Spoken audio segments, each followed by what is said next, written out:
Buenas tardes a todos. En esta oportunidad le vamos a hacer un reportaje al doctor Leandro Todaro García, quien es abogado, diplomado superior en historia, escritor e historiador argentino. Él es autor de la novela histórica El regreso del silencio, la cual transcurre en 1852 y 1862 con próceres que son protagonistas de esta novela, como Giza, Mitre, Valentina Alsina, Alén, Sáez Peña y el propio Irigoyen. La verdad que se las trae, va a ser una de las sorpresas de la edición número 49 de la Feria Internacional del Libro. ¿Qué tal, Leandro? Buenas tardes, un gusto saludarte. Buenas tardes, el gusto es mío, Arturo. Te agradezco muchísimo esta oportunidad de poder hablar un poco de lo que tanto me gusta, que es escribir y la historia, ¿no? ¿Cómo fue que nació El regreso del silencio? Me senté un día a escribir, la idea no vino de repente, pero quería escribir una novela, ya había escrito tres novelas, que no las publiqué, pero había escrito tres novelas que quizás las publique. A los dos, tres días me vino una idea central, que es la idea central de todo el libro.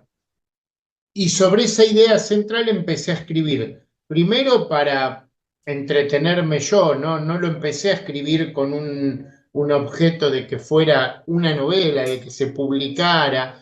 Quería escribir sobre ese tema y ir ampliándolo. Y después terminó siendo un thriller político, un thriller histórico, con espías, con intrigas, con guerras, con todo lo que le puede dar condimento a una novela que, a diferencia del resto de las novelas históricas, esta está llevada adelante por los propios próceres, por los propios personajes históricos, junto con los personajes de ficción. Es decir, tienen un rol principal los personajes históricos reales en su dimensión, en su marco histórico, con sus temores, con sus decisiones, con sus virtudes, y sin sacarlos de su marco histórico, sin pretender juzgarlos, sino entenderlos y ver por qué, junto con todo lo que hicieron,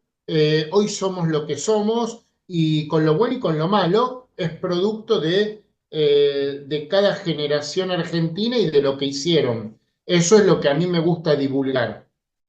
¿Qué porcentaje hay de realidad y qué porcentaje hay de ficción durante toda la trama?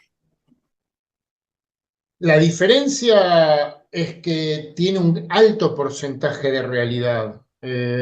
Normalmente las novelas históricas tienen mucho porcentaje de ficción y de realidad tienen el marco histórico y algún personaje histórico que hacen hablar.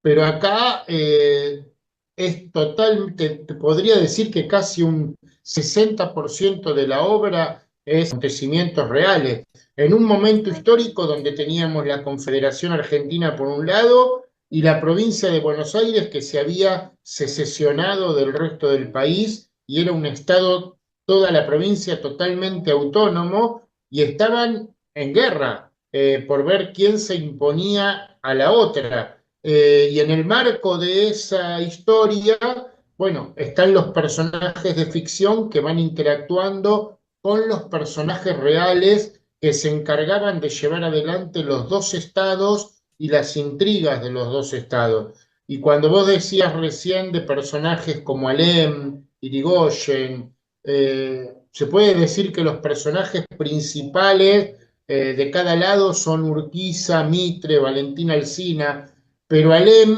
y Irigoyen toman un rol igual que Roque Sáenz Peña, porque vos me podrás decir, bueno, en esa época, en 1853, Alem tenía 10 años, Claro, era muy Irigoyen chico. tenía un año y medio y Roque Sáenz Peña tenía 2 años.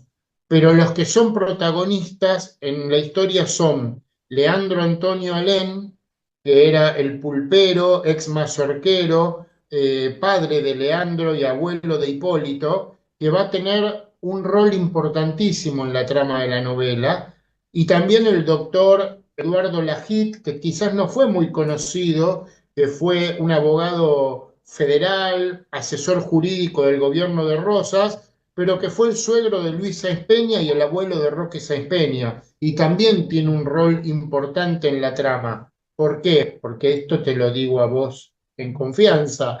La segunda parte de la novela, que ya se está escribiendo, puede tener también a estos mismos personajes, quizás ya crecidos y quizás en el marco histórico que le siguió a la organización constitucional. Pero son muy importantes esos chicos en la trama, dentro de lo que puede esperarse de chicos de 10 años, 2 4, pero sus padres, sus abuelos tienen un rol activo muy importante y ellos lo van a tener en el futuro basado en los valores que aprenden de quienes son personajes de este libro, ¿no? Cómo surgió el título, ¿no? Una frase muy atrapante y atípica, el regreso del silencio. ¿Qué le podés contar a esos futuros lectores que nos están viendo y escuchando?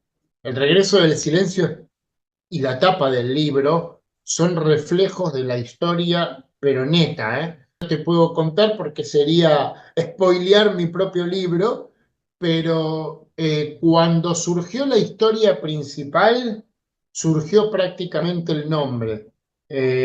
Porque estamos hablando de una época donde había guerras civiles, unitarios y federales, donde todo se movía en el silencio. Cuando se produce la organización constitucional, en mucho fue salir de ese silencio en el que vivíamos, en el que estábamos aletargados y tomar decisiones, decisiones precisamente para terminar con esa situación de dos estados dentro de un mismo país, de guerras civiles, de guerras entre hermanos. Todo eso se logra cuando decidimos salir del silencio y tomar las decisiones y hacer lo que tiene que ser hecho. ¿Cómo estás palpitando esta enorme posibilidad por medio de Editorial Alma Luz de participar de la edición número 49 de la Feria Internacional del Libro? Muy ansioso, muy nervioso, muy contento. Es la primera vez que voy a participar de la Feria del Libro con un libro propio, porque no me he perdido ninguna de las ferias del libro. Incluso antes la Feria del Libro, antes de estar en la rural, estaba en el predio ferial de exposiciones de Palermo, al lado de la Facultad de Derecho, y nosotros cuando estudiábamos nos daban un margen para salir e ir a la Feria del Libro y en la feria del libro a los estudiantes nos daban un cupón con el cual podíamos entrar y salir durante todo el día. Entonces, mientras estudiaba en la facultad, podía ir a la feria del libro. Guardo recuerdos muy apasionantes de la feria y poder estar ahí, poder estar con un libro propio, poder presentarlo, poder poner un granito de arena en cuanto a la divulgación histórica, que es algo donde se vive renovando permanentemente, para mí es un factor de emoción. Me mantiene muy feliz en estos días, muy entusiasmado y muy contento, aparte aprendiendo todo el proceso de un libro, con la editorial, viendo todo el trabajo que hace la editorial, desde la corrección, el maquetado, la preparación. Es un trabajo enorme, la preparación de la tapa, la foto de tapa. La verdad que fue un trabajo enorme que lo estoy disfrutando y aprendiendo mientras el regreso del silencio va saliendo a la luz, va dejando de ser mío para ser de todos los lectores. Bueno, ahora se viene una pregunta bastante difícil. ¿Qué la gente tendría que adquirir tu libro? ¿Por qué tendría que leerlo?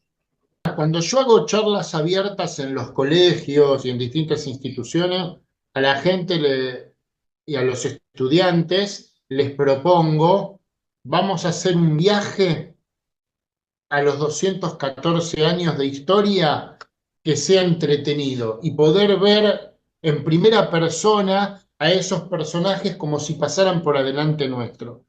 En este caso estamos hablando de un periodo histórico clave de 10 años de nuestra historia. Bueno, el libro es una propuesta de viaje. El libro es una propuesta para conocer a esos personajes de manera humana, saber qué es lo que los llevó, conocer nuestra historia de manera como si leyéramos el diario del día de hoy y vemos las peleas y los debates en el Congreso, vivirlo en primera persona. Estamos hablando de personajes como Mitre y Urquiza que han tenido una correspondencia frondosa, incluso atacándose y en guerra entre ellos, cada uno desde su trinchera, se escribían como amigos y sin embargo estaban peleando cada uno por su estado, sabiendo que en última instancia los dos querían lo mismo. Entonces, la propuesta, ¿por qué leerlo? Porque en el libro van a encontrar detalles de nuestra historia que no están en la historia oficial. Y porque la ficción que acompaña a la historia principal encaja perfectamente en lo que uno quiere divulgar de ese momento histórico y de toda nuestra historia. Es decir, poder vivirla no como la historia aburrida que nos daban en el colegio, poder vivirla como algo enriquecedor y cerrar el libro diciendo, ahora entiendo por qué se dio tal cosa, por qué hoy tenemos tal cosa, tal otra, por qué hoy la provincia de Buenos Aires es una provincia sin alma, es una provincia donde el gobernador, sea quien sea, es un gobernador sin recursos y sometido totalmente al presidente de la nación, es algo que van a ver en el regreso del silencio y que fue una decisión política de un presidente hace 150 años y sin embargo lo estamos padeciendo todos los bonaerenses de hoy. Eso y un montón de cosas más lo van a poder apreciar en el libro. Y cuando lo cierren, como te decía, vamos a entender por qué en muchos casos estamos como estamos y por qué nos cuesta tanto salir de ese debate permanente y esa grieta permanente que tenemos, que no es nueva y que viene desde el 25 de mayo de 1810.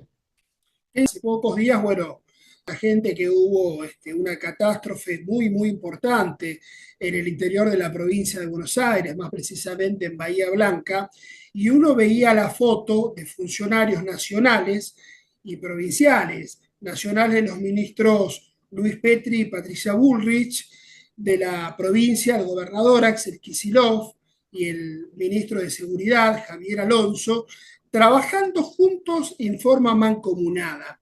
Hacía tiempo que no veía una postal tan importante donde nosotros anhelamos que todos nuestros dirigentes y funcionarios trabajen en forma articulada, creando un plan de gobierno para revertir el flagelo que tiene nuestro país en seguridad, salud, educación, bienestar y apuesten seriamente al desarrollo de nuestra nación. Qué importante lo que vos decís de una A palabra que todos nos está sorprendió, exactamente, de a todos una nos palabra, sorprendió. Y déjame que te agregue algo chiquitito, una anécdota. En 1880, cuando es la batalla final entre la provincia de Buenos Aires y el gobierno nacional, el gobierno nacional era un invitado en la ciudad de Buenos Aires, era un invitado de la provincia sin poder alguno, gana la nación y la nación le impone a la provincia ceder su capital. Para la provincia era ceder todo su poder, porque a partir de entonces la provincia eh, iba a ser totalmente distinta. Y el legislador Leandro Alem, ya en este caso Leandro N. Alem, en la legislatura de la provincia de Buenos Aires dice puntualmente, si hacemos lo que el gobierno nacional nos pide, vamos a hacer que una ciudad rica sea mucho más rica y que una provincia rica se transforme en una provincia pobre. Y dentro de muchos años seguramente se va a formar un conglomerado humano enorme en la provincia pobre, pegado a la ciudad rica, porque va a querer por lo menos compartir algo de la riqueza de la ciudad rica. Pero ese conglomerado pobre lo va a manejar un gobernador al que en esta sesión le estamos quitando todos los poderes y lo estamos transformando en alguien sometido a perpetuidad del presidente de la nación y de la ciudad rica. Por Totalmente, eso, mira, lo que hoy estamos viviendo. totalmente. Bueno, Lean, por último, y agradeciéndote muchísimo tu tiempo, contanos tus redes sociales y dónde la gente puede adquirir tus libros en los próximos días. Sí, te agradezco. Bueno, mi Instagram, que es el que está incluso, el que va a salir publicado en el libro, es isto-ría entretenida, de historia, pero dividido, isto-ría entretenida, es el Instagram donde divulgamos historia y divulgamos todos estos acontecimientos que nos han formado como argentinos y que son entretenidos, porque la historia, el objetivo de ese Instagram es demostrar que la historia puede ser algo tan entretenido como nuestro porque está hecho por personas de carne y hueso como nosotros. Así es. Bueno, Leandro Todaro García, abogado, diplomado en historia, escritor, un fanático de nuestra querida historia argentina, te agradecemos mucho estos minutos y te deseamos el mejor de los éxitos con tu libro y con los próximos proyectos que estarás craneando. Muchísimas gracias, te repito, gracias a ustedes por esta oportunidad y seguramente en breve podremos acercar un ejemplar del libro para que lo vean también y podamos ya hablar con un ejemplar en la mano. Pero por favor, vamos a estar esperando ese ejemplar para conocerlo e interiorizarnos un Y poquitito quizá más. podamos sortear un ejemplar para la audiencia Pero ¿por qué firmado. no? Ya tiramos una primicia. Y bueno, también aprovechamos, si te parece, Lea, le mandamos un gran abrazo a la licenciada Adriana Rodríguez, directora y Sí, editora de la editorial Alma Luz, con quien venís trabajando. Es una persona que es bien un gusto. conocemos. Una persona con la que trabajar es un placer, un gusto y una verdadera profesional y apasionada de lo que hace y lo bien que nos hace sentir a los escritores y lo acompañados que nos sentimos por ella. Te agradezco muchísimo. Muchas gracias. A ustedes.